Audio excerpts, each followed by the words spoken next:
থেকে এই পর্যায়ে আপনাদের সম্মুখে সংক্ষেপে আলোচনা পেশ করবেন। আজকের এই পর্যায়ে আপনাদের সম্মুখে কোরআন ও হাদিস থেকে অত্যন্ত গুরুত্বপূর্ণ নসিহত পেশ করবেন সারা বাংলার আলোড়ন সৃষ্টিকারী বিশিষ্ট ইসলামী চিন্তাবিদ সুমধুর কণ্ঠের অধিকারী আল্লামা গাজী মহিবুল্লাহ সিদ্দিকী সাহেব নসিহত শুরু করার জন্য বিনীত অনুরোধ জানাচ্ছি। আসসালামু আলাইকুম ওয়া রাহমাতুল্লাহি ওয়া বারাকাতুহু। نحمده ونستعينه ونستغفره ونؤمن به ونتوكل عليه ونعوذ بالله من شرور أنفسنا ومن سيئات أعمالنا من يهده الله فلا مضل له ومن يضلله فلا هادي له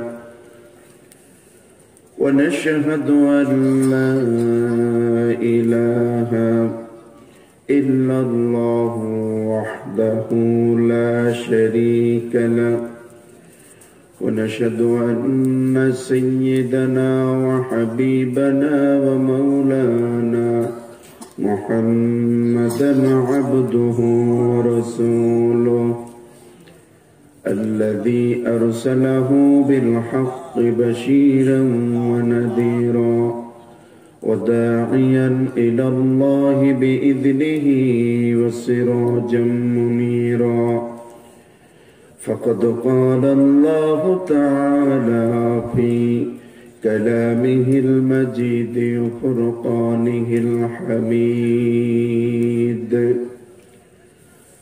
أعوذ بالله من الشيطان الرجيم بسم الله الرحمن الرحيم تبارك الذي بيده الملك وهو على كل شيء قدير الذي خلق الموت والحياة ليبلوكم أيكم أحسن عملا وهو العزيز الغفور وقال تعالى إن الله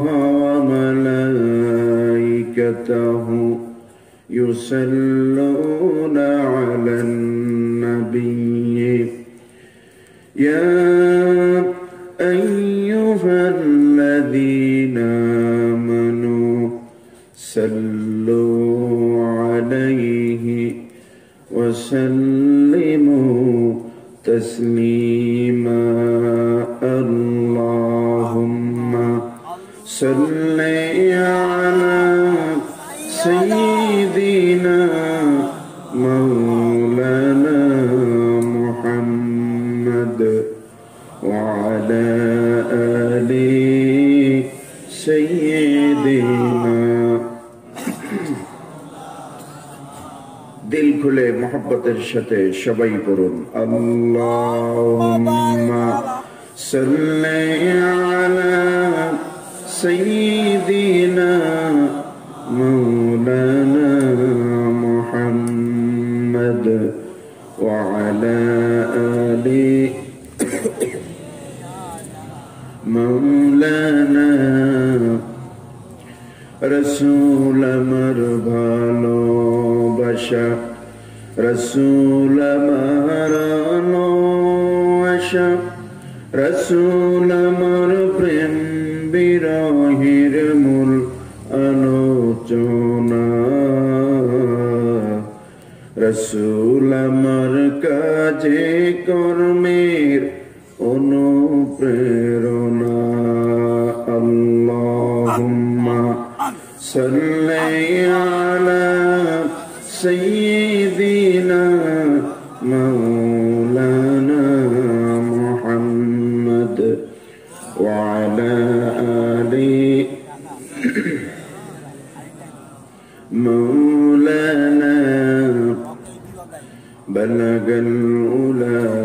بكماله كشف الدجى بجماله حسنت جميع خصاله صلوا عليه هناك बुलबुल का तरन्नुम भी न हो ज़मीन दहर में कलियों का तबस्सुम भी न हो बलगल उला बिकमालिही कशफत दुजा बिजमालिही हसनत जमीउ खिसालिही सल्लु अलैहि আরবের বুকে মক্কার পরে আমিনার যেথায় ঘর খোদার করুণা কৌসার হয়ে ঝরেছে সেথায় বারংবার বলগল উলা বিকামালিহি কশফত দুজা বিজমালিহি حسنت جميع خصاله صلوا عليه নরসিংদী জেলাধীন মাধবদী উপজেলার রহিমদী মধ্যপাড়া জামে মসজিদের উন্নতি কল্পে এলাকার ধর্মপ্রাণ মুসলমান কর্তৃক আয়োজিত 11তম বাৎসরিক ওয়াজ ও দোয়ার মাহফিলের মান্যবর জনাব সভাপতি, বিশিষ্ট ব্যবসায়ী ও সমাজসেবক জনাব জহিরুল ইসলাম হিরণ মোল্লা সাহেব, আজকের মাহফিলের সহসভাপতি জনাব মোহাম্মদ মামুন মিয়া, মাহফিলের প্রধান অতিথি রকনউদ্দিন মোল্লা গার্লস স্কুল অ্যান্ড কলেজের সম্মানিত প্রফেসর জনাব মোহাম্মদ লুৎফুর রহমান সাহেব, আজকের মাহফিলের উদ্বোধক জনাব রফিকুল ইসলাম মোল্লা, আমন্ত্রিত হযরত উলামায়ে কেরাম, ফুদালায়ে আযম, দূরে এবং কাছের বিভিন্ন জায়গা থেকে আগত আল্লাহ পাকের আখিরি কালামের বয়ান শোনার জন্য আমার দিনদার ইমানদার মুত্তাকি মুসলমান ভাইরা, সমবয়সী যুবক বন্ধুরা, পর্দার আড়ালে বসে আছেন আমার মা এবং বোনেরা, আমি আমার অন্তর খুলে আন্তরিক সালাম ইসলামী সম্ভাষণ পেশ করছি। আসসালামু আলাইকুম ওয়া রাহমাতুল্লাহ। লাখ কোটি শুকরিয়া আদায় করছে সে মহান মুনিবের দরবারে যে আল্লাহ পাক গোটা জাতির এই ক্লান্তি লগ্নে আল্লাহ পাকের আখিরি কালাম কিতাবে আজিম কোরআনুল কারীমের বয়ান আমাদেরকে শোনার মতো তৌফিক দিয়েছেন। মহামারী করোনা ভাইরাসের মধ্য থেকে আল্লাহ আমাদেরকে হেফাজত করেছেন, হায়াতে তাইয়্যিবা সিহাতে কুল্লিয়া দান করে আজকের এই সুন্দর পরিবেশে আল্লাহর কোরআন শোনার তৌফিক দিয়েছেন।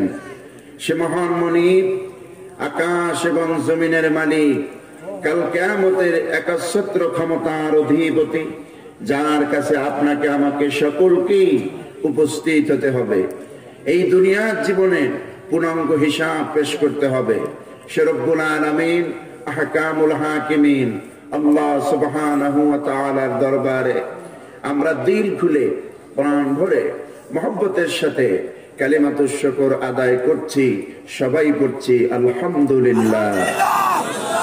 মহব্বতের সাথে সবাই পড়ি আলহামদুলিল্লাহ।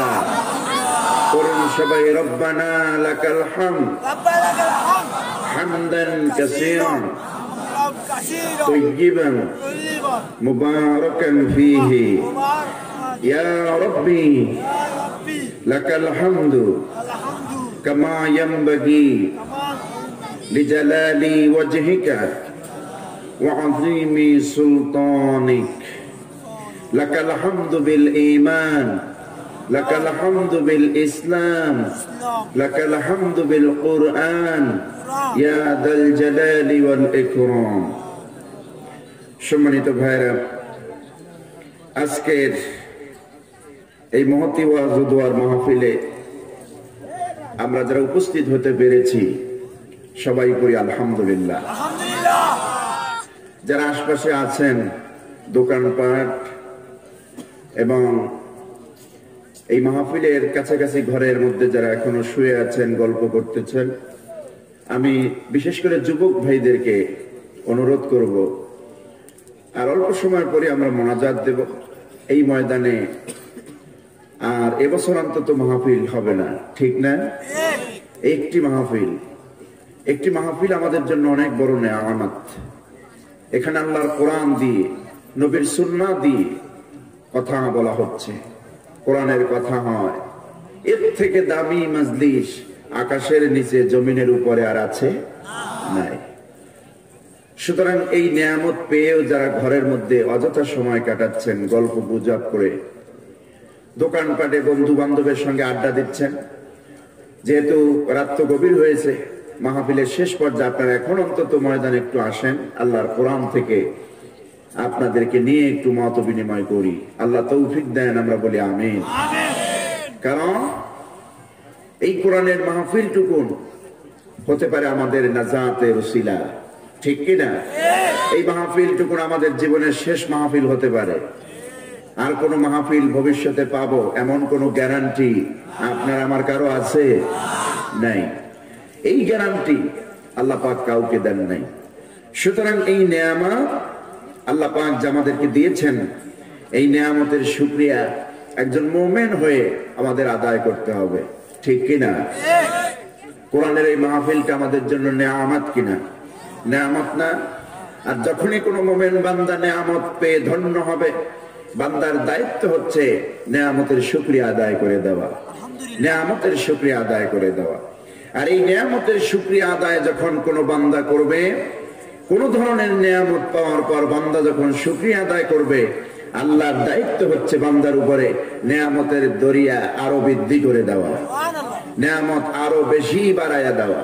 এ কথা কি আমার না আল্লাহ? আল্লাহ রাব্বুল আলামিন কালামে হাকিমের ভেতরে যে সমস্ত বান্দারা নেয়ামত পাইয়া আল্লাহর শুকর আদায় করে, এমন বান্দাদের ব্যাপারে আল্লাহ পাক বলছেন, বান্দা যদি আমার কোন নেয়ামত পাইয়া আমার শুকর আদায় করে, আমি আল্লাহর কি দায়িত্ব হয়ে যায় শোনো। রব্বুল আলামিন বলছেন, লা ইন শাকারতুম লা আযীদান্নাকুম ওয়া লা ইন কাফারতুম ইন্না আযাবি লাশাদীদ।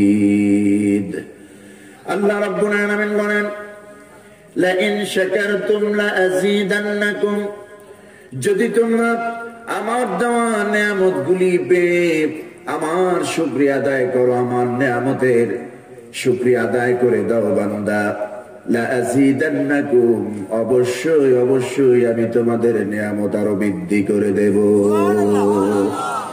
এখানে আরবি কয়েদ অনুযায়ী, আরবি গ্রামার অনুযায়ী বিষয় হলো, আল্লাহ পাক বলতে পারতেন ইন শাকারতুম আযীদান্নাকুম, যদি তোমরা আমার নেয়ামতের শুকরিয়া আদায় করো তাহলে তোমাদের নেয়ামত আমি বাড়িয়ে দেব।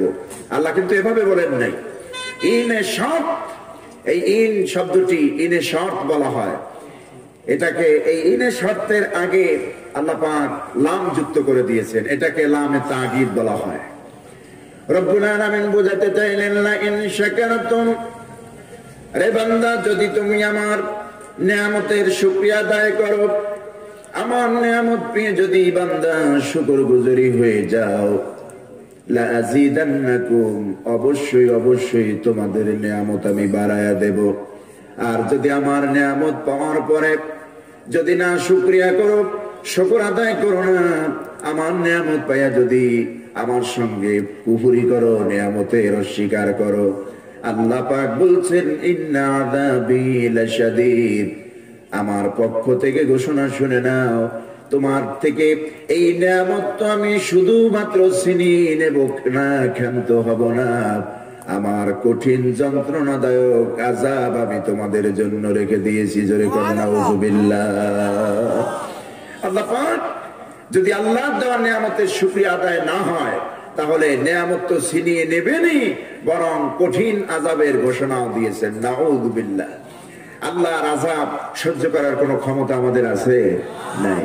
সুতরাং এখনো যারা রাস্তাঘাটে দোকানপাটে ঘোরাফেরা করছেন, এই মাহফিলকে নিয়ামত মনে করে আসুন। যুবক, তোমার মতো যুবকই গাড়ির তলে পরে অ্যাক্সিডেন্ট করে মারা যায়। তোমার মতো যুবকই সেই গত সপ্তাহে শুনেছি চট্টগ্রামের সাতকানিয়া এরকম শীতের ঠান্ডা মৌসুমে আপনার কারেন্টের ইলেকট্রিক বাতি জ্বালিয়ে তারপরে ব্যাডমিন্টন খেলতে গিয়ে সেখানে ইলেকট্রিক শকে সেই ছেলেটি মারা গিয়েছে। সেই ছেলেটি কোনোদিন বুঝে নাই যে আজকে খেলাধুলায় ব্যাডমিন্টন খেলতে গিয়ে ইলেকট্রিক তারে হাত লেগে ইলেকট্রিক শক খেয়ে ছেলেটি মারা যাবে। বুঝতে পেরেছিল? পারে নাই।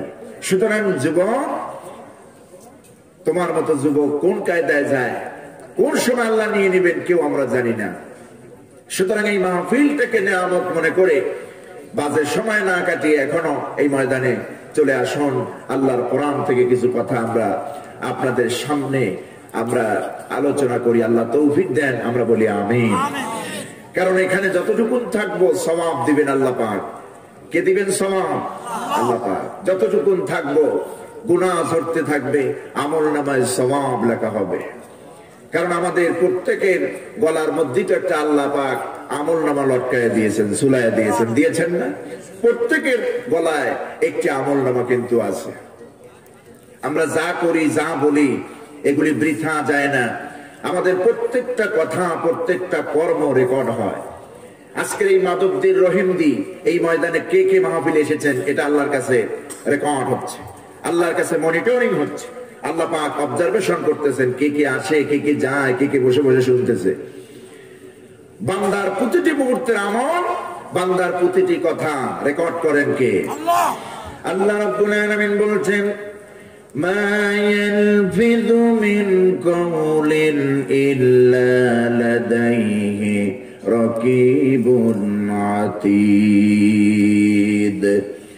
আমার বান্দা এমন কোন লফজ, এমন কোন কথা বলে না, জবান দিয়ে এমন কোন বাক্য ছাড়ে না, এমন কোন কর্ম করে না দুনিয়ার জিন্দেগিতে যেই কথা, যেই বাক্য আর যেই কর্মগুলি আমি আল্লাহ রাব্বুল আলামিনের ফেরেশতারা রেকর্ড করে না।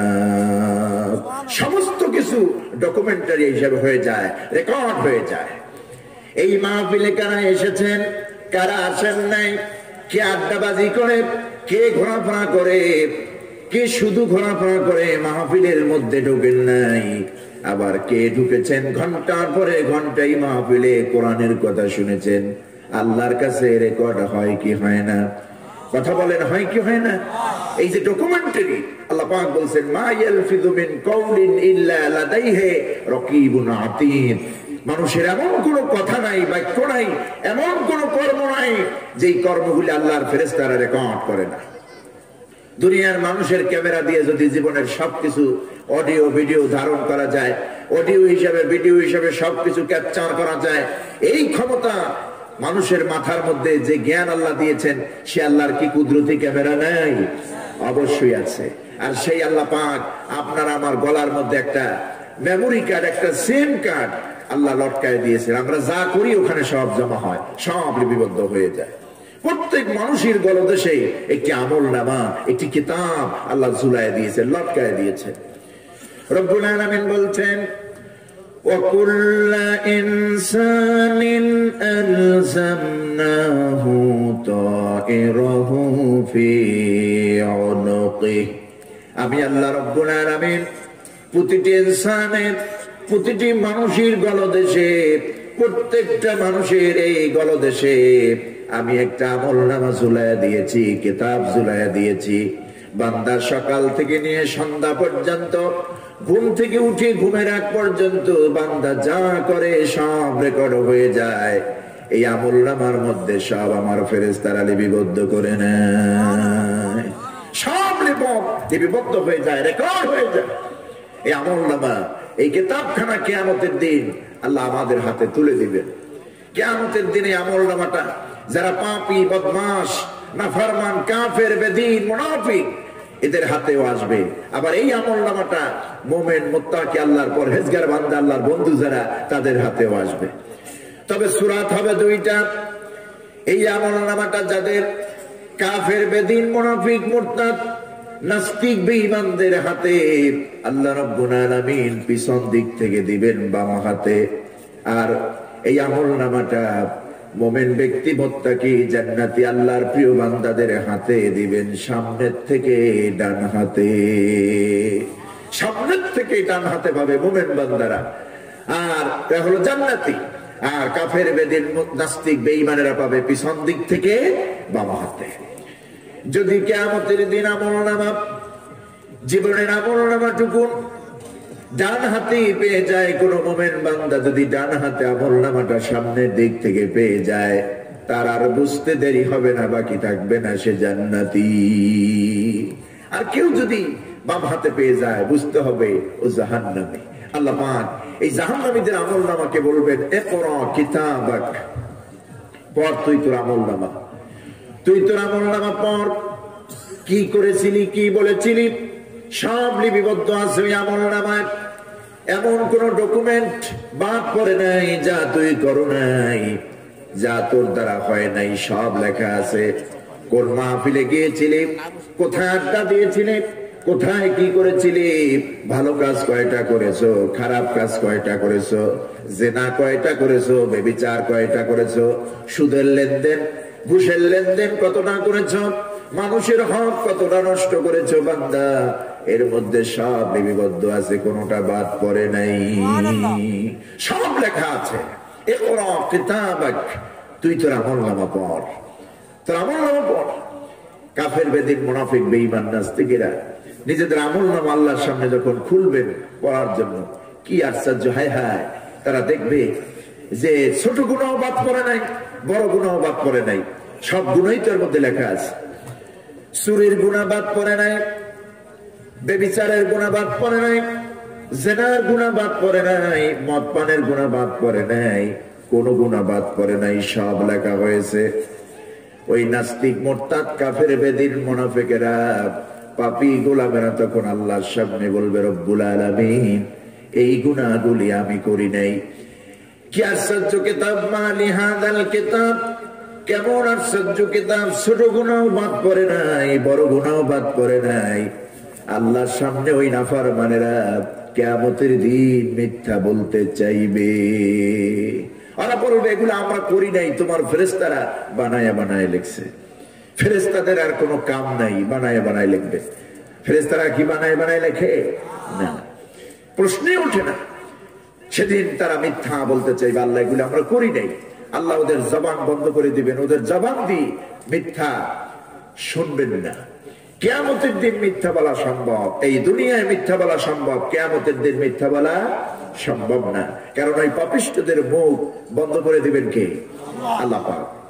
সূরা ইয়াসিন আল্লাহ বলছেন, ওদের জবানকে আমি আল্লাহ রাব্বুল আলামিন বন্ধ করে দেব, তাদের মুখ দিয়ে আমি কিছুই শুনবো না। আল-ইয়াওমা নাখতিমু আলা আফওয়াহিহিম ওয়া তুকাল্লিমুনা আইদিহিম ওয়া তাশহাদু আরজুলুহুম বিমা কানু ইয়াকসিবুন। আল্লাহ পাক বলছেন, আল-ইয়াওম, আজ, টুডে, আজ কিয়ামতের দিন, নাখতিমু আলা আফওয়াহিহিম, এখানে জমা মুতাকাল্লিমের সিগা আল্লাহ নিয়েছেন, আমরা বন্ধ করব। আল্লাহ পাক বুঝাতে চাইলেন তার শান এবং মানকে, যে আমরা মানে আমি আল্লাহ এই তোমাদের মুখগুলি বন্ধ করবো, কাফের বেদিনদের, আফওয়াহিহিম, তাদের মুখ, তাদের এই জবান বন্ধ করে দেব। তাদের জবান দিয়ে কিছুই শোনা হবে না, তাদের মুখগুলি বন্ধ করে দেব। وَتُكَلِّمُنَا أَيْدِيهِمْ وَتَشْهَدُ أَرْجُلُهُمْ بِمَا كَانُوا يَكْسِبُونَ وَتُكَلِّمُنَا أَيْدِيهِمْ, আর তাদের হাত দুটি কথা বলবে আল্লাহর সামনে। এই মাহফিলের খুঁটি বানানো হয়েছে হাত দিয়া, শামিয়ানা টানানো হয়েছে হাত দিয়ে, মসজিদের কাজ নির্মাণ করা হয়েছে হাত দিয়ে, মসজিদে দান করলেন এতক্ষণ আপনারা, তাও হাত দিয়া। সুবহানাল্লাহ। এই হাত কিন্তু কিয়ামতের দিন সাক্ষী দেবে। কাল্লামা ইউকাল্লিমু তাকলিমান ভাবে তাফসীর থেকে এসেছে, মুতাকাল্লিম হবে হাত কিয়ামতের দিন। এই হাত দুটি কি হবে? মুতাকাল্লিম হবে। ওই যে তাবলীগের ভাইরা একজনকে মুতাকাল্লিম বানাই দেন না, এরকম কিয়ামতের দিনে হাত দুটি আল্লাহর দরবারে মুতাকাল্লিম হবে। ভালো করলেও বলবে, মন্দ করলেও বলবে। আর কি, এই হাত যখন বলা শুরু করবে, পার্সিয়ালিটি হবে, পক্ষপাতিত্ব হবে না। এই হাত যখন বলবে, জিনুইনটাই বলবে, অরিজিনালটা বলবে। আপনি যা করেছেন তাই বলবে, তাই বলবে। হাত পার্সিয়ালিটি করবে না, পক্ষপাতিত্ব করবে না, বিরোধিতাও করবে না। আপনি যা করেছেন, এই হাত দিয়ে যদি চুরি করেন, চুরির কথা বলবে। এই হাত দিয়ে যদি মানুষের উপরে জুলুম নির্যাতন করেন, তাও আল্লাহর সামনে বলবে। এই হাত দিয়া মানুষের উপরে জালেমের লাঠি ব্যবহার করেন, তাও আল্লাহর দরবারে বলবে। এই হাত দিয়ে কাউকে যদি মারধর করেন, এই জালেমের হাত কিয়ামতের দিন আল্লাহর সামনে কথা বলে দিবে। আবার এই হাত দিয়ে মানুষের কাছে গিয়া, এই হাত দিয়ে দান সদকা করেছেন, এতিম মিসকিন গরিবের মাথায় হাত বুলিয়েছেন, কিয়ামতের দিন আল্লাহ রাব্বুল আলামিনের সামনে এই হাতটাও বর্ণনা করবেন। ভালো করলো বর্ণনা, খারাপ করলো বর্ণনা। আছে না নাই? আছে। কিয়ামতের দিন আছে। এই হাত কথা বলবে। তুকাল্লিমুনা আইদিহিম, তাদের হাত আল্লাহর সামনে কথা বলবে। ওয়াতাশহাদু আরজুলুহুম বিমা কানু ইয়াকসিবুন, আর তাদের এই পা দুটি সাক্ষী দিবে আল্লাহর দরবারে। পা দুটি সাক্ষী দিবে। এই যে কষ্ট করে মাহফিলে এসেছেন, এই পা দুটি সাক্ষী দিবে। রব্বুল আলামিন অমুক আব্দুল্লাহ, আব্দুল করিম, আব্দুর রহিম, অমুক অমুক ব্যক্তি তোমার এত ঠান্ডা, এই ঠান্ডার মধ্যে ঘরের দামি বিদেশি কম্বলটাকে ফালাইয়া আরামটাকে হারাম করে দিয়া ময়দানে বসে বসে কোরআনের কথা শুনেছিল আল্লাহ।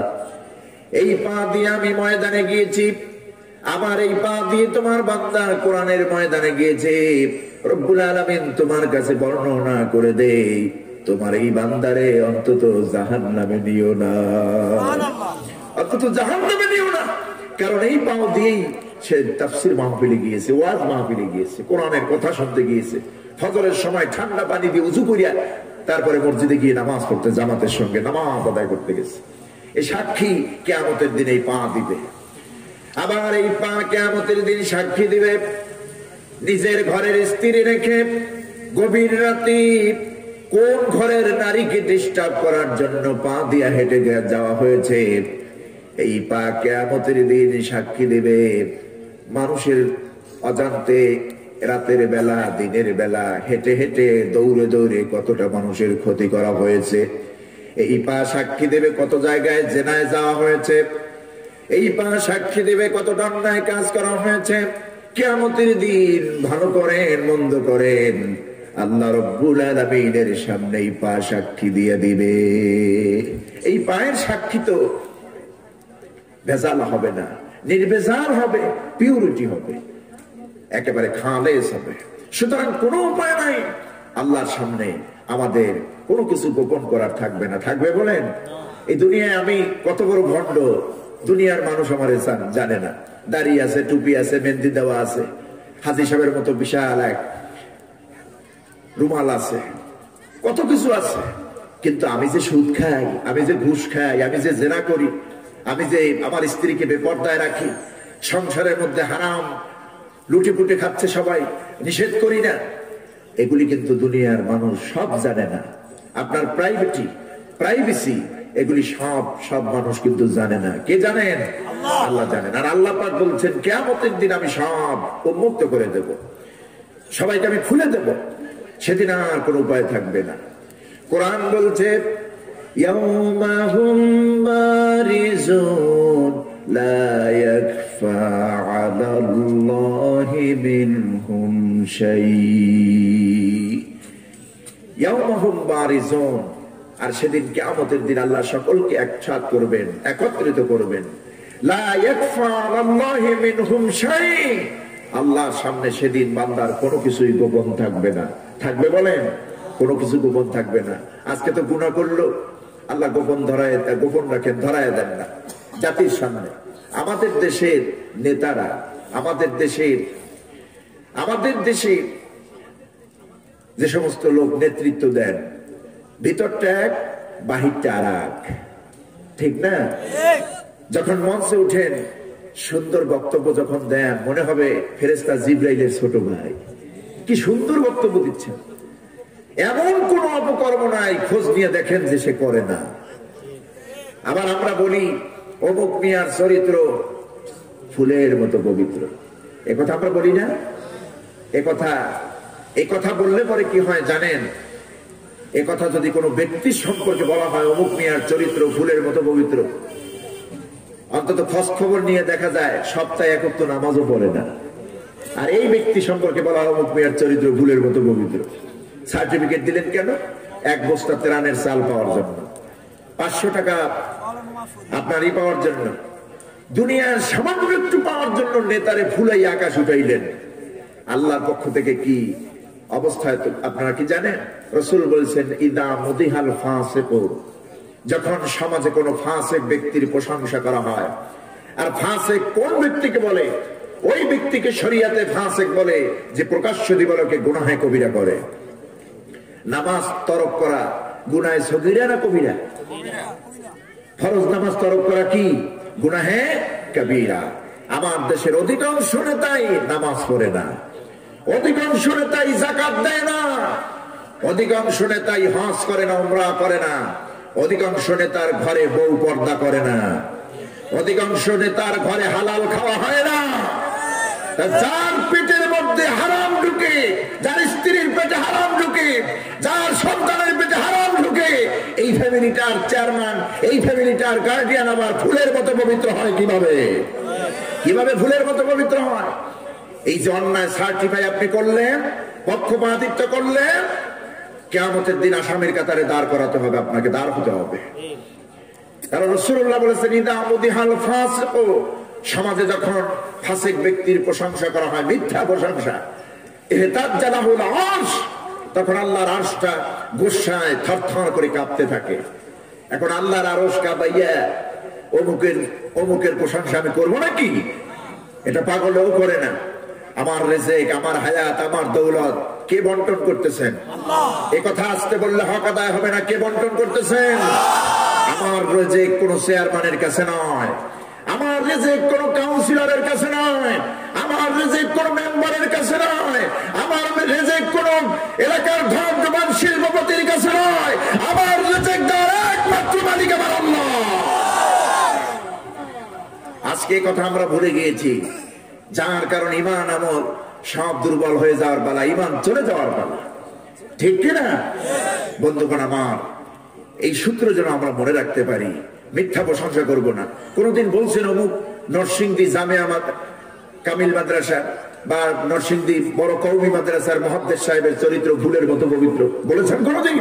কোনদিন বলেন নাই। কারণ ইমাম সাহেব তো দিবে না কিছু। অমুক খতিব সাহেবের চরিত্র ফুলের মতো পবিত্র, সব বাদ দেন, এই মসজিদের ইমাম সাহেবের চরিত্র ফুলের মতো পবিত্র, এ কথা কোনদিন বলেন নাই। গম চোর, টিন চোর, তারপরে নারীখোর, জেনাখোর, ব্যভিচারী, হারাম, এদের চরিত্র নিয়ে আপনারা প্রশংসা করেছেন। আল্লাহর দরবারে জবাব দিতে হবে, জবাব দিতে হবে। এই মিথ্যা প্রশংসা করা যাবে না। আমরাও বলি না আমাদের চরিত্র ফুলের মতো পবিত্র, কোন আপনারা? কিন্তু ওদেরকে বলেন, ইমাম সাহেবকে বলেন না। ইমাম সাহেবকে খেদানের যত লাইন আছে সব করেন আপনারা, সব করেন আপনারা।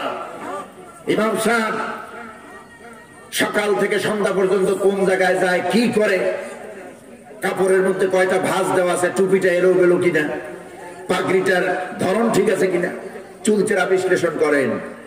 ইমাম সাহেবের পিছনে আপনারা লাগেন। দুর্ভাগ্য, এদেশের মানুষ সেটাই করে। আমার বন্ধুগণ, এগুলি করবেন না। ঈমান রাখুন, আল্লাহকে ভয় করুন, কবরকে ভয় করুন। এই দুনিয়ার জালাবিয়াত, দুনিয়ার ক্ষমতা, দুনিয়ার আধিপত্য আজীবন থাকবে না। এই দুনিয়া থেকে ফেরাউন বিদায় হয়েছে, নমরুদ বিদায় হয়েছে, সাদ্দাত বিদায় হয়েছে, কারুন, হামান বিদায় হয়েছে, আবু জাহাল, আবু লাহাব, উতবা, শাইবা, মুগীরা বিদায় হয়েছে, হয় নাই? হয়েছে। এদের থেকে এরা বেশি শক্তিশালী নয়, এদের থেকে নয়। সুতরাং মৃত্যুকে ভয় করতে হবে, আল্লাহকে ভয় করতে হবে। আমার জীবনে সবচেয়ে বেশি ভয় করব কাকে? আল্লাহকে। যদি আল্লাহকে ভয় করি, আল্লাহ গ্যারান্টি দিয়েছেন, আমারে যদি ভয় করো, ভয়ের সময় যদি আমার ইবাদত করো, আর ক্ষুধার সময় যদি আমাকে ডাকো, দুইটার সিকিউরিটি আমি আল্লাহ দিয়ে দেব। সূরা কুরাইশের মধ্যে আল্লাহ বলছেন, ফালিয়াবুদু রাব্ব হাযাল বাইত আল্লাযী আত'আমাহুম মিন জু' ওয়া আমানাহুম মিন খাউফ। আল্লাহ রাব্বুল আলামিন বলেন, ফালিয়াবুদু রাব্ব হাযাল বাইত, হে নবী আপনি তাদেরকে শোনান, তারা যদি ভয় থেকে বাঁচতে চায়, ক্ষুধা থেকে যদি অবসর চায়, ক্ষুধা থেকে যদি নিবারণ পেতে চায়, ক্ষুধার জ্বালা যদি মিটাতে চায়, ক্ষুধার সময় যদি খাবার চায়, ভয়ের সময় যদি আশার সঞ্চার চায়, তারা যেন এই ঘরের রবের ইবাদত করে। ফালিয়াবুদু, আমরে গয়েবের সিগা, তারা যেন এই ঘরের রবের ইবাদত করে। তার মানে কি? আল্লাহর ইবাদত করে। আল্লাহর ইবাদত যেন করে। কোন জনপদ, কোন আহাল, কোন পরিবার, কোন গ্রামের মানুষ যখন আল্লাহমুখী হবে শুধুমাত্র আল্লাহর জন্য, আল্লাহর উপরে ভরসা করে, আল্লাহকে ভয় করে যদি ইবাদত করে, ওই গ্রামে তো কোনো বালা মুসিবত থাকার কথা নয়, আসমানি গজব, জমিনি গজব থাকার কথা নয়। রব্বুল আলামিন বলছেন, কোন আহাল, কোন পরিবার, কোন গ্রামের লোকেরা আমি আল্লাহকে ভয় করে যদি চলে, ওই গ্রামের কোনো অভাব থাকবে না, ওই এলাকায় কোনো অভাব থাকবে না, দুর্ভিক্ষ থাকবে না, অভাব অনটন থাকবে না, দুর্নীতি অনিয়ম থাকবে না। সব কিছু থেকে ওই এলাকার মানুষদিগকে নিরাপত্তা দেওয়ার দায়িত্ব আমি আল্লাহ পাকের। কিন্তু আমরা তো সেই আল্লাহরে ডাকি না, সে আল্লাহরে পুরো জন্মত মনে করি না, সব মনে করি দুনিয়ার মাতবরের কাছে, ঠিক কিনা? একজন ইমানদারের গুণ এটা হতে পারে না, খায়রিহি ওয়া শাররিহি মিনাল্লাহ তাআলা, ভালো হোক মন্দ হোক এটা কার পক্ষ থেকে? আল্লাহর পক্ষ থেকে, আল্লাহর পক্ষ থেকে। প্রিয় বন্ধুগণ, সুতরাং আজকে আমরা এই মিথ্যা প্রশংসা ছেড়ে দেব, আলেম ওলামাদেরকে মহব্বত করব, কোরআনের পক্ষে থাকব, আল্লাহর দ্বীনের ঝান্ডা, আল্লাহর দ্বীনের কালেমার পতাকা এই জমিনে উড্ডীন করার প্রাণান্তকর চেষ্টা করব। যদি এটা হয়, মওতের পর কবরটা হবে আমাদের জান্নাতের টুকরা, ঠিক কিনা? জান্নাতের টুকরা। আজকে বহুত লোক আছে যাদের ভিতরে ইমানি তেজ একেবারেই কমে গিয়েছে। ইমানি তেজ বাড়াতে হলে বারবার কোরআন শুনবেন, কোরআন পড়বেন, ইমাম সাহেবের কাছে যাবেন, মসজিদে যাবেন, বেশি বেশি কোরআন তেলাওয়াত শুনবেন, কোরআনে হাফেজকে হাদিয়ে দিবেন, হাফেজ সাহেব আপনি 10 মিনিট আমারে কোরআন তেলাওয়াত করে শোনান। কারণ আল্লাহ বলছে কোরআন তেলাওয়াত করলে ইমানের ব্যাটারির চার্জ বেড়ে যায়। রব্বুল আলামিন বলছেন, ওয়াইদা তুলিয়াত আলাইহিম আয়াতুহু যাদাতুহুম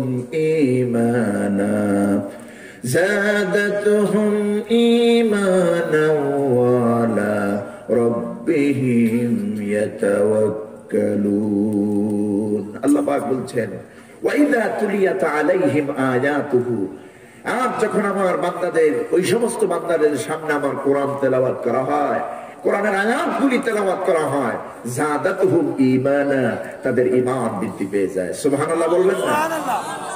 তো আমাদের ঈমান বৃদ্ধির দরকার আছে না নাই? ঈমানের ব্যাটারি যদি লুজ হয়ে যায়, ঈমানের ব্যাটারি যদি লুজ হয়ে যায়, ঈমান নিয়ে কবরে যেতে পারবো? কি বলেন, কবরে যেতে পারবো? কবরে যেতে পারবো না। ঈমানের ব্যাটারি যদি দুর্বল হয়, তাহলে ঈমানটা দুর্বল হয়ে যাবে।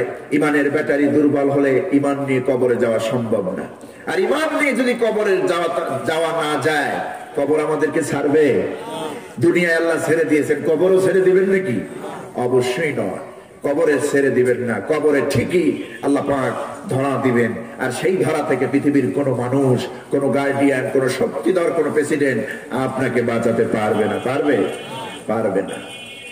আমার বন্ধুগণ, এই জন্য সব হিসাব নিকাশ করে এই দুনিয়ায় চলতে হবে।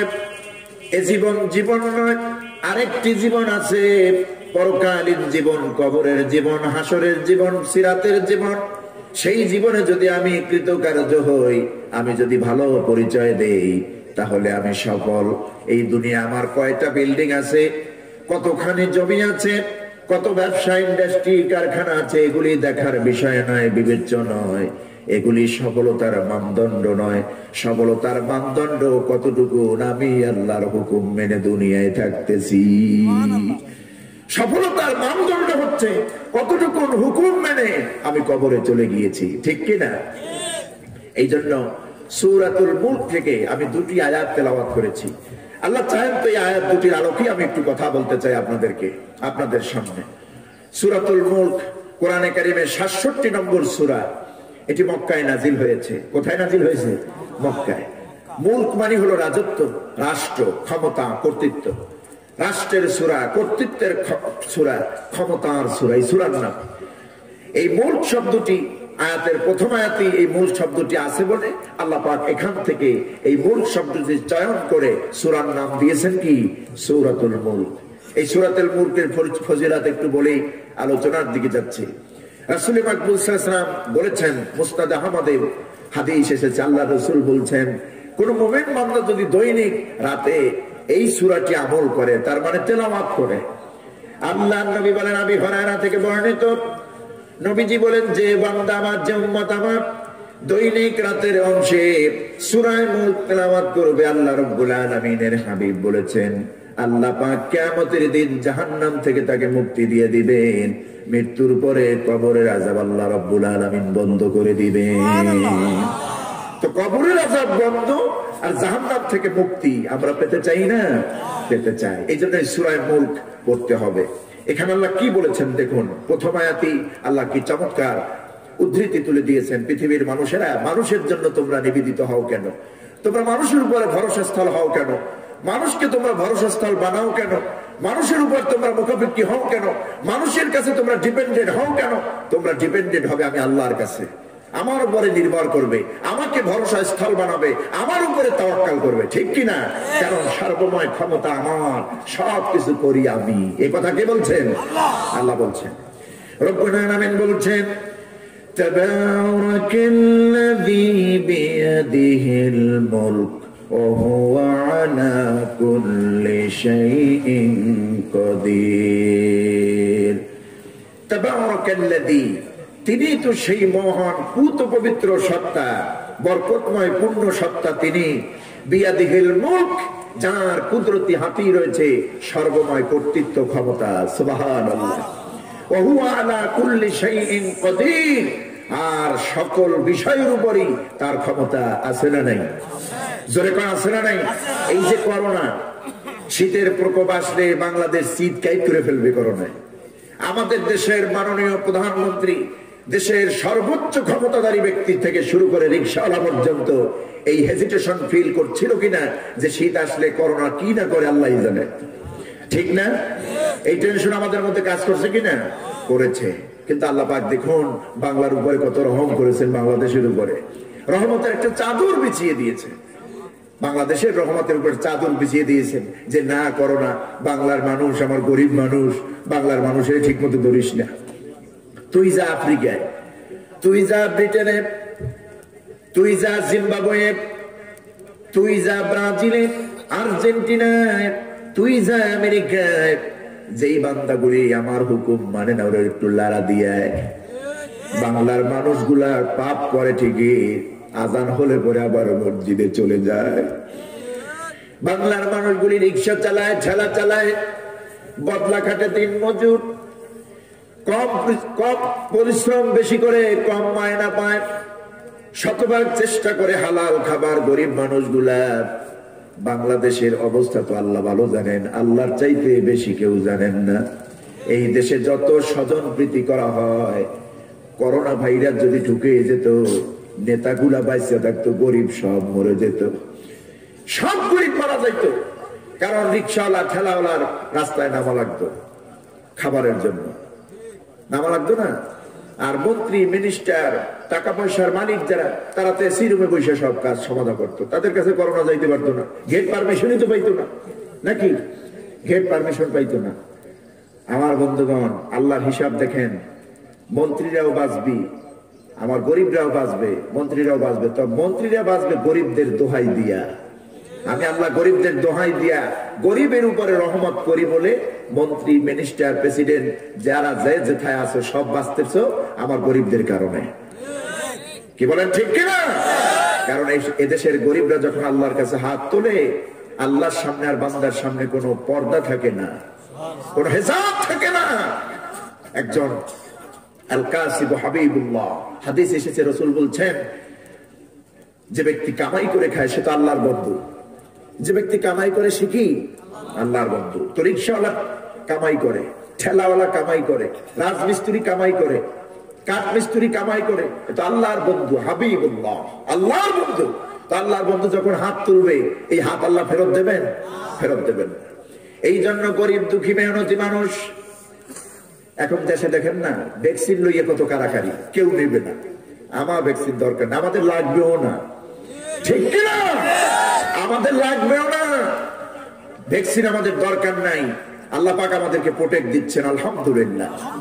যে রহমতের চাদর দিয়েছেন আমাদেরকে, আল্লাহ পাক হেফাজত করবেন, বিশ্বাস আমরা করি। এই ভ্যাকসিনের কোনো প্রয়োজন নাই, তোমরা লইয়ে কারাকারি করো, একজনে 10টা দিয়ে দাও, আমাদের দেওয়ার দরকার নেই। বন্ধুগণ আমার, আমাদের জন্য ওয়াকাফা বিল্লাহি শাহীদা, ওয়াকাফা বিল্লাহি ওয়াকিলা, হাসবুনাল্লাহু নি'মাল ওয়াকিল, নি'মাল মাওলা ওয়া নি'মান নাসীর। আমাদের জন্য আমাদের আল্লাহই যথেষ্ট, আল্লাহই যথেষ্ট।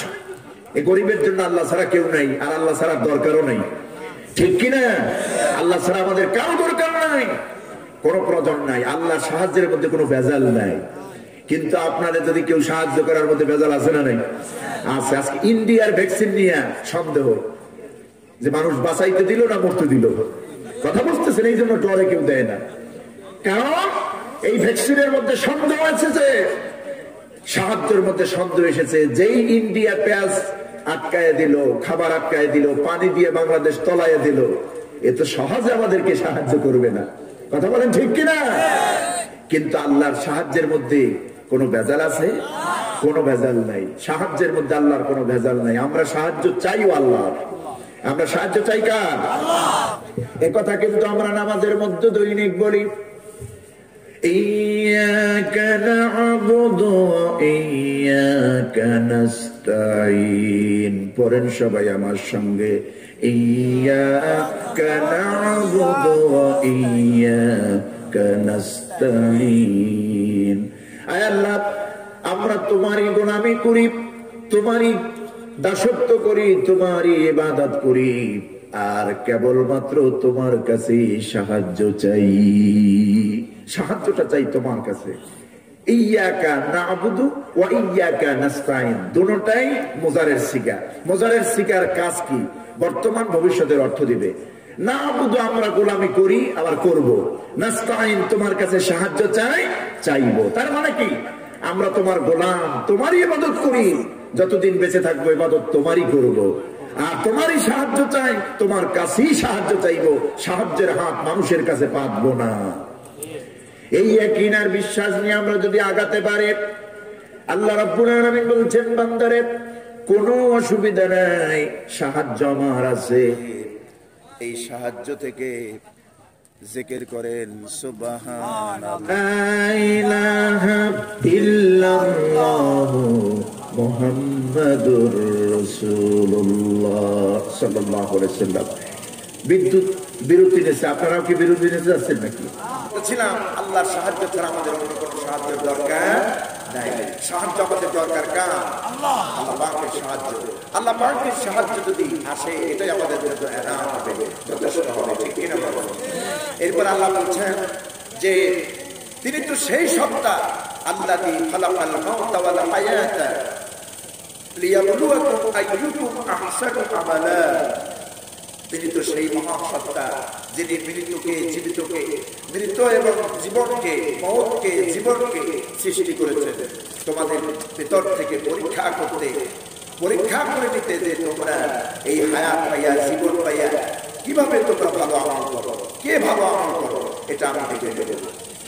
আল্লাহ রাব্বুল আলামিন বলছেন, الذي خلق الموت والحياة ليبلوكم أيكم أحسن عملا وهو العزيز الغفور তিনি তো সেই সত্তা যে আল্লাহ রাব্বুল আলামিন মৌতকে সৃষ্টি করেছেন, হায়াতকে সৃষ্টি করেছেন, মৃত্যুকে সৃষ্টি করেছেন, জীবনকে সৃষ্টি করেছে। এবার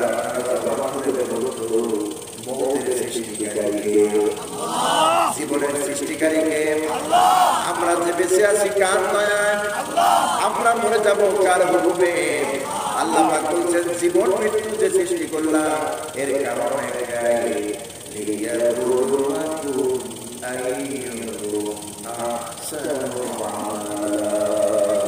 আমি দেখে নেব এই সামান্যতম জিন্দেগি হায়াতে জিন্দেগি পাইয়া আমার ভালো ভালো নেক আমল করতে পারবো, এটা আমি দেখে নেব। এই জন্য এই পৃথিবীর সব মানুষ যদি এক হয়েও একটা আয়াত, পৃথিবীর আল্লাহ পাকের কোরআনের সব আয়াতগুলি যদি মানুষ অস্বীকার করে, আল্লাহর একখানা আয়াত অস্বীকার করতে পারবে, মৃত্যুর আয়াত অস্বীকার করতে পারবে যে আমার মরা লাগবে আমি করবো না, এ কথা বলতে পারবে না। কাফেররা পর্যন্ত বলতে পারে না। আবু জাহাল, আবু লাহাব, বড় বড় কাফের নেতারা তারা দেখেছে মৃত্যু তাদের হয়েছে, মৃত্যুকে তারা অস্বীকার করে দেয়। আর এই মৃত্যু হবেই, মৃত্যু থেকে রেহাই পাওয়ার কোনো হয় না, ঠিক না? আমরা তো আগেও ছিলাম মৃত্যু, এখন যা জীবিত, আবার মরে যাবো, আবার সেখান থেকে আল্লাহ পাক আমাদেরকে চিন্তা করবেন, কবর থেকে জীবিত উঠাবেন হাসরের ময়দানে। আমরা ছিলাম মৃত। রব্বুল আলামিন বলছেন হাল আতা আলাল ইনসানি মিনাত দারি লাম ইয়াকুন শাইয়ান মাযকুরা। মানুষের জীবনে কি এমন একটি সময়, এমন একটি মোমেন্ট, এমন একটি মুহূর্ত এসেছিল না যখন এই দুনিয়ায় উল্লেখযোগ্য কোনো বস্তুতে পরিণত ছিল না। তোমার নাম ছিল না, পরিচয় ছিল না, অ্যাড্রেস করার মতো কিছুই তোমার ছিল না। এই মাধবদীর রহিমটিতে তোমার জন্ম, আব্দুল্লাহ আব্দুল করিম। জন্মের আগে তোমার মায়ের পেটে আসার আগে তোমাকে কেউ চিনত না, কেউ জানত না। তোমার মায়ের পেটে বিনা অস্তিত্বে, বিনা মডেলে বানিয়েছে।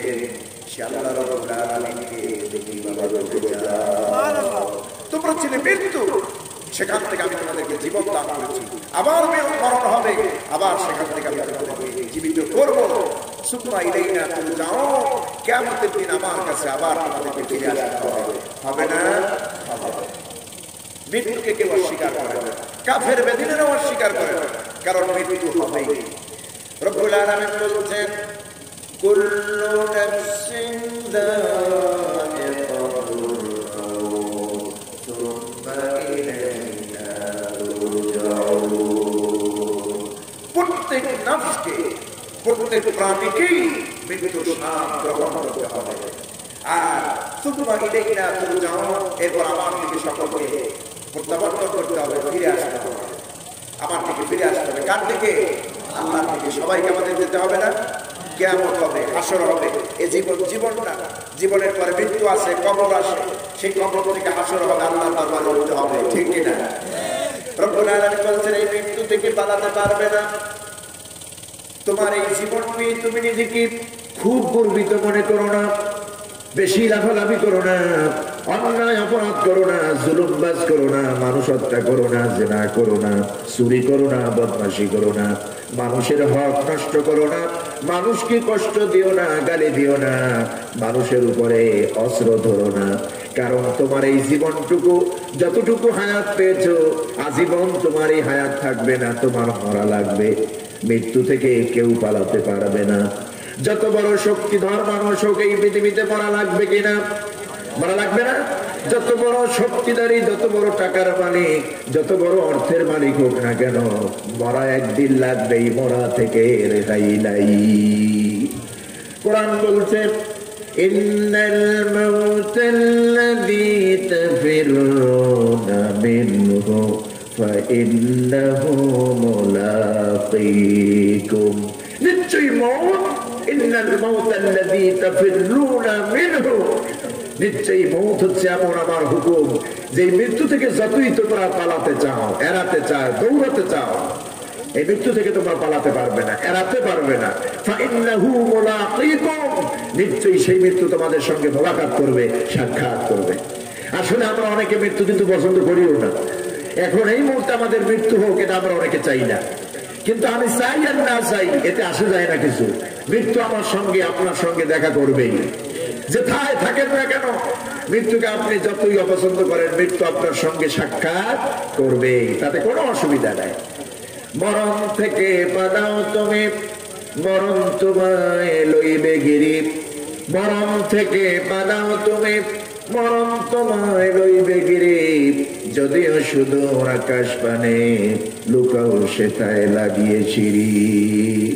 মরণ থেকে তুমি যতই পালাও, পালাতে পারবে না, মরণ তোমাকে গিরেই লইবে। যদিও আকাশের মধ্যে যাইয়া সিঁড়ি লাগাইয়া ওখানে যাইয়া পালাও, মালাকুল মউত আজরাইল ওখানে বুঝি যেতে পারবে না, যেতে পারবে না, অবশ্যই পারবে।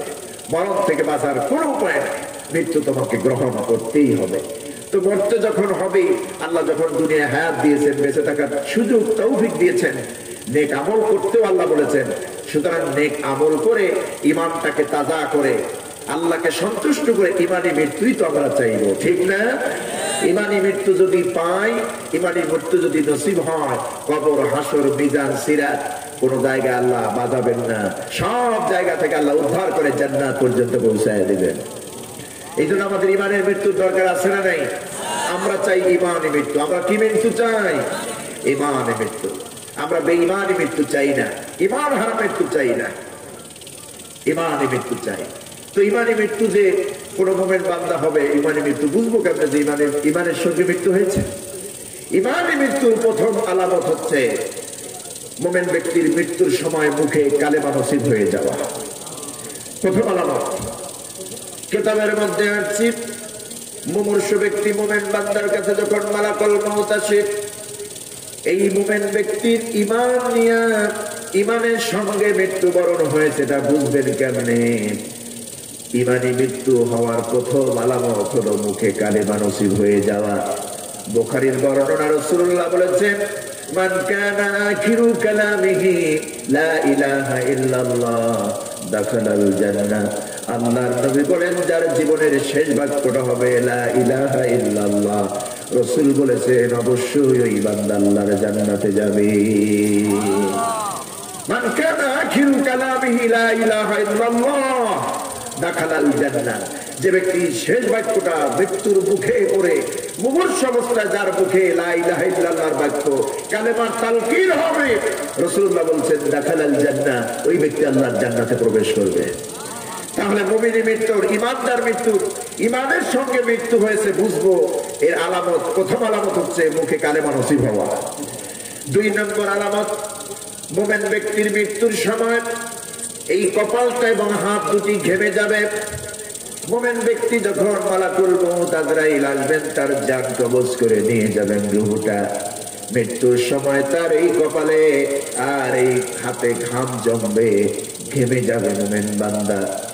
3 নম্বরে আলামত, ইমানের সঙ্গে মৃত্যু হয়েছে, এর 3 নম্বর আলামত হচ্ছে মৃত্যুর পরে তার চেহারা সুরাত আরো বৃদ্ধি পাবে, মনে হবে ঘুমায় আছে। এরকম আমরা দেখি না? আল্লাহর বিশিষ্ট বুজুর্গ ব্যক্তিরা যখন মারা যান, ইন্তেকাল করেন, তখন তাদের চেহারা জীবিত থাকতে যে সুন্দর চেহারা, তার চাইতে আরো বাড়ে না কমে? আরো বৃদ্ধি পায়, আরো সুন্দর হয়, সুন্দর হয়, চাঁদের মতো সুন্দর হয়ে যায় তাদের চেহারা। মুমিন ব্যক্তির ইন্তেকালের পর তাদের চেহারা সুরাত আরো বৃদ্ধি পায়। এটা কেন? কারণ মালাকুল মউত আসে তো সুন্দর চেহারা নিয়ে মুমিন ব্যক্তির কাছে। হাদিস শরীফের মধ্যে আছে, পৃথিবীর এমন সুন্দর সুশ্রী যুবকের সুরাত নিয়ে মালাকুল মউত আজরাইল আমিন মুমিন বান্দার কাছে আসে, এমন সুন্দর সুরাত নিয়ে আসে, এই সুরাত আর পৃথিবীর কোন মানুষ জীবিত থাকতে দেখে নাই, এত সুন্দর চেহারাওয়ালা মানুষ আর দেখে নাই। এই সুরাত নিয়ে সুশ্রী যুবক মালাকুল মউত সেজে, মালাকুল মউত সুশ্রী যুবকের বেশ ধরে, সুরাত ধরে মুমিন বান্দার কাছে আসে। বেহেশত থেকে একটা রুমাল নিয়ে আসে, রিহেল মিস্ক, বেহেশত থেকে একটা সুগন্ধিযুক্ত মেশকের ঘ্রাণ যুক্ত একটি রুমাল নিয়ে আসে আল্লাহর পক্ষ থেকে মোমেন বান্দার রুহুটা নেওয়ার জন্য। যখন মোমেন বান্দার কাছে আসে, চেহারা তো সৌন্দর্য নিয়ে আসে, সবচেয়ে সুন্দর যুবকের চেহারা নিয়ে মোমেন বান্দার কাছে আসে। তো কাজী মোমেন বান্দার রুহুটা আজরাইলকে দেখে ভয় পাওয়ার কোনো কারণ নাই। সুন্দর চেহারা দেখলে আর ভয় পাবে না, পালাতে চাইবে না।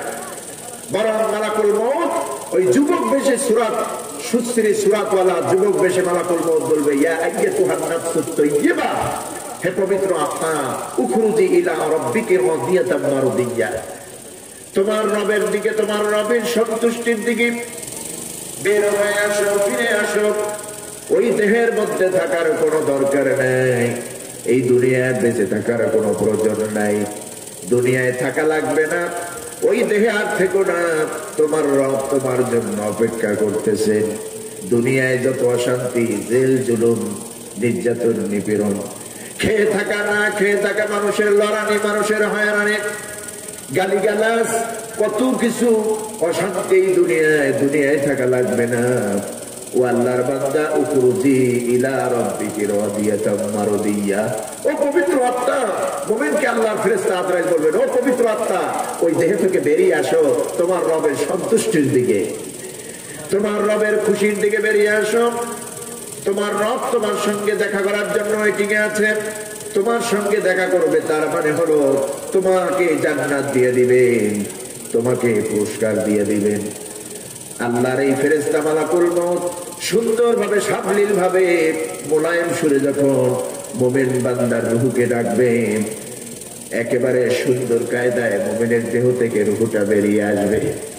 রুহুটা বেরিয়ে আসবে মালাকুল মউত আজরাইলের হাতে।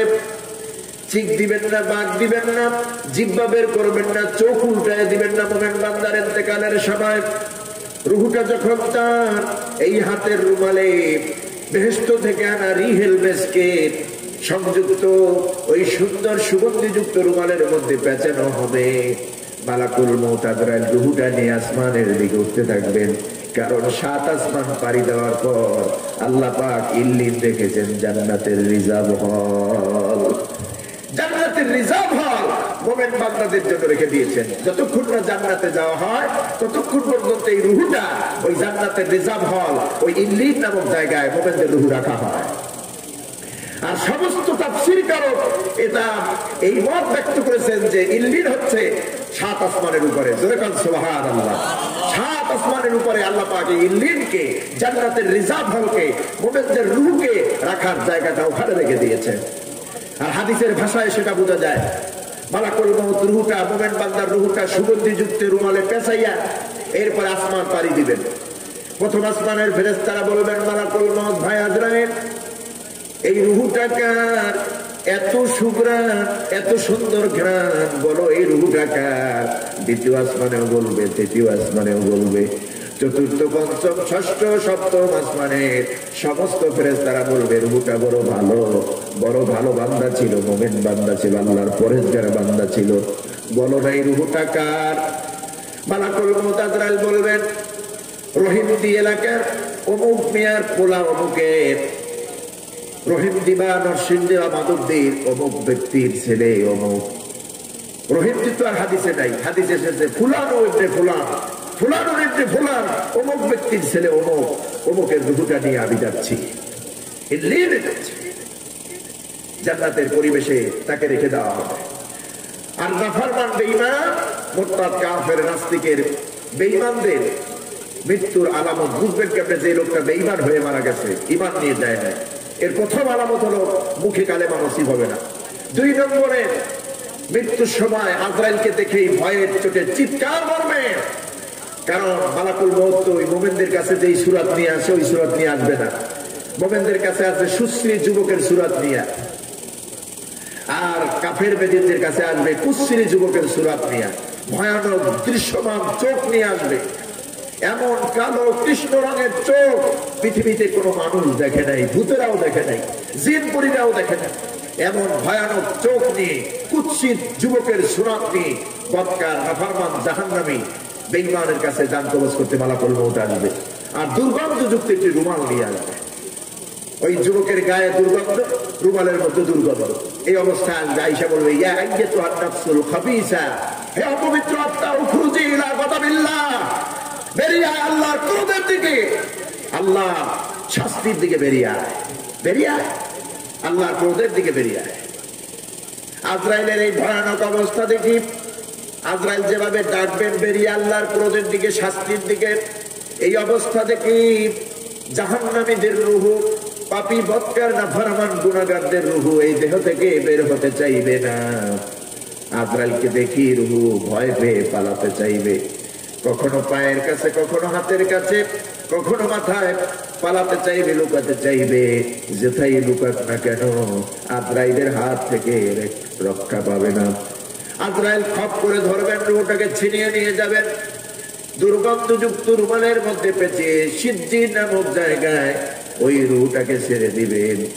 আমার বন্ধুগণ, এই জন্য আল্লাহ রাসূলের সাহাবী হযরত আনাস বলতেন, তার পরিবারের কাছে বলে গিয়েছেন, ও আমার পরিবারেরা, আমার ইন্তেকালের সময় আমারে কালেমার তানকিন দিয়ে দিও।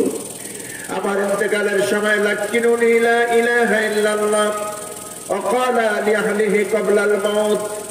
হযরত আনাস তার পরিবারকে বলেছিল, আমার পরিবারের লোকেরা, ও আমার ছেলেরা, ও আমার মেয়েরা, আমার ঘরের স্ত্রীরা, মৃত্যুর সময় যখন ঘনিয়ে আসবে, তোমরা যখন দেখতে পাবে আমি মরে যাব, আমার মরণ হবে, মালাকুল মউত আমার শিয়রে এসে গেছে, লাকিনুনি লা ইলাহা ইল্লাল্লাহ, তোমরা আমাকে কালেমার তালকিন দিও, কালেমা পড়াই আমারে বিদায় করে দিও। দূরের থেকে যদি কালেমা পড়ো, এই কালেমা নিয়ে যদি আমি ইমানি মৃত্যু যদি নসিব হয়ে যায়, কিয়ামতের দিন আমার রাসূলকে বলতে পারবো, হুজুর আমি আপনার ছোট্ট গোলাম, ছোট্ট খাদেম, আমি আনাস। সুতরাং এই কালেমার তালকিন মুমূর্ষু ব্যক্তির সামনে তালকিন করতে হবে, তালকিন দিতে হবে। তবে মৃত্যু ব্যক্তি, যে ব্যক্তি মৃত্যুবরণ করবেন, মুমূর্ষু ব্যক্তিকে কালেমা পড়তে বাধ্য করা এটা শরীয়ত সম্মত নয়, বাধ্য করা যাবে না। যে আপনি পড়েন লা ইলাহা ইল্লাল্লাহ, হ্যাঁ সুস্থ থাকতে পড়াতে পারবেন, কিন্তু যখন মুমূর্ষু ব্যক্তি মৃত্যু হবে হবে ভাব, এই সময় আপনি জোর করে তাকে কালেমা পড়াবেন, এটা শরীয়ত সমর্থন করে না। আপনি দূরের থেকে জোরে জোরে পড়বেন, সে যেন মুখ দিয়ে আওড়ায়, সে যদি মুখ দিয়ে একটু ঠোঁট দিয়ে নাড়ানাড়ি করে, যদি এটাই হয় তাহলে তার মধ্যে কালেমা নসিব হয়ে যাবে। তাকে তো বাধ্য করবেন না, জোর করবেন না পড়তে। মৃত্যুর পরে মোমেন ব্যক্তি ঈমান নিয়ে কবরে যাওয়ার সঙ্গে সঙ্গে কবরে ভালো হবে না খারাপ হবে? ভালো হবে। লোকেরা তো কান্নাকাটি করবে, কেউ বলবে আমার বাপ গেছে, কেউ বলবে আমার মা গেছে, কেউ বলবে আমার ভাই গেছে, হারে কাঁদবে, দুনিয়ার মানুষ, এলাকার মানুষ কাঁদবে, বন্ধু বান্ধব কাঁদবে। কিন্তু যিনি কবরে চলে যান তিনি কাঁদবেন না। ঈমান নিয়ে যাওয়ার কারণে, আল্লাহকে খুশি করে যাওয়ার কারণে, রাসূলুল্লাহর মহব্বত নিয়ে যাওয়ার কারণে এই মোমেন বান্দা কাঁদবেন না, বরং হাসতে হাসতে কবরে চলে যাবেন। কবরে যাওয়ার পর কবরে বান্দাকে যখন রাখা হবে, মুনকার নাকির দুইজন ফেরেশতা যা আমালাকান, কবরের মধ্যে দুইজন ফেরেশতা চলে আসবে। হাদিসের বর্ণনা এসেছে তাকে উঠাবেন অথবা বসাবেন, বসানোর পরে প্রশ্ন করবেন, ফান্ডামেন্টাল কোশ্চেন, মৌলিক প্রশ্ন থাকবে তিনটি, মান রব্বুকা ওয়া মা দীনুকা ওয়া মান নাবিয়ুকা, তিনটি প্রশ্ন। মান রব্বুকা, তোমার রব কে? এগুলি মুখস্থ করার বিষয় নয়, এগুলি আমলের বিষয়। এগুলি কিসের বিষয়? আমলের বিষয়। আপনি যদি আমল করেন মুখস্থের প্রয়োজন নেই, আপনার জবাব দিয়ে এমনি বেরিয়ে আসবে। যখন ফেরেশতা প্রশ্ন করবে মান রব্বুকা, তোমার রব কে?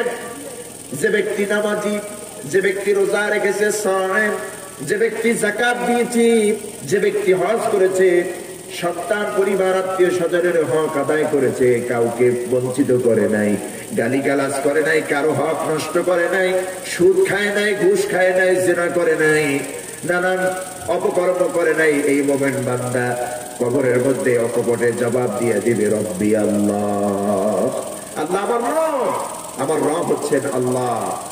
আমরা যেন এই উত্তর দিতে পারি, আল্লাহ কবুল করুন, আমরা বলি আমিন।